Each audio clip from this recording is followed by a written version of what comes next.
Hello Kemps news में आपનું સ્વાગત છે। આવો જાણીએ આજના ન્યૂઝ। પીએમ કિસાન સન્માન યોજના હેઠળ 2000 રૂપિયાના હપ્તાની જગ્યાએ 4000 રૂપિયાનો હપ્તો આપવાનો સરકારનો નિર્ણય છે। કયા ખેડૂતોને આ યોજનાનો લાભ મળશે? તો જે પણ ખેડૂતોએ 30 સપ્ટેમ્બર પહેલા જરૂરી ડોક્યુમેન્ટ આપી રજીસ્ટ્રેશન કરાવ્યું હોય તે બધા જ ખેડૂતોને 2000 રૂપિયાની જગ્યાએ 4000 રૂપિયાના હપ્તાનો લાભ મળશે।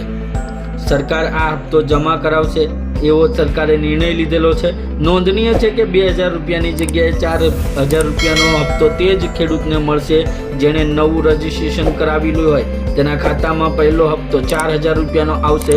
બાકી આવનારો જે હપ્તો છે એ સરકારના નિયમ પ્રમાણે 2000 રૂપિયાનો રહેશે। મિત્રો, જે પણ ખેડૂત ભાઈઓને 2000નો હપ્તો બંધ થઈ ગયો હોય એટલે કે સીએમ કિસાન સન્માન યોજનામાંથી 2000 રૂપિયાનો હપ્તો આવતો હોય અને કોઈ કારણોસર બંધ થઈ ગયો હોય તેવા ખેડૂત મિત્રોને જરૂરી ડોક્યુમેન્ટ સબમિટ કરાવવાના રહેશે। તેમના બાકી રહેલ હપ્તો એક સાથે તેમના ખાતામાં જમા કરવાનો સરકારે નિર્ણય લીધો છે। ખેડૂતોને આવનારા 10મો હપ્તો 25/12/2021 ને રોજ મળવાનો હતો, જે 15/12/2021 એટલે કે 10 દિવસ પહેલા મળશે। ખેડૂત ભાઈઓ, આ માટે ખુશીના સમાચાર છે।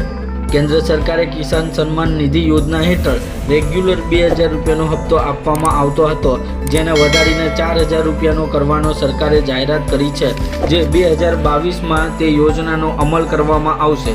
2022માં સરકારે 2000 રૂપિયાની જગ્યાએ 4000 રૂપિયો આપવાની જાહેરાત તો કરી છે, પરંતુ આવનારા સમયમાં જ સાબિત થઈ શકે કે સરકાર આનો અમલ કરે છે કે કેમ, કે પછી ચૂંટણી આવવાના કારણે આ જાહેરાત કરેલ છે।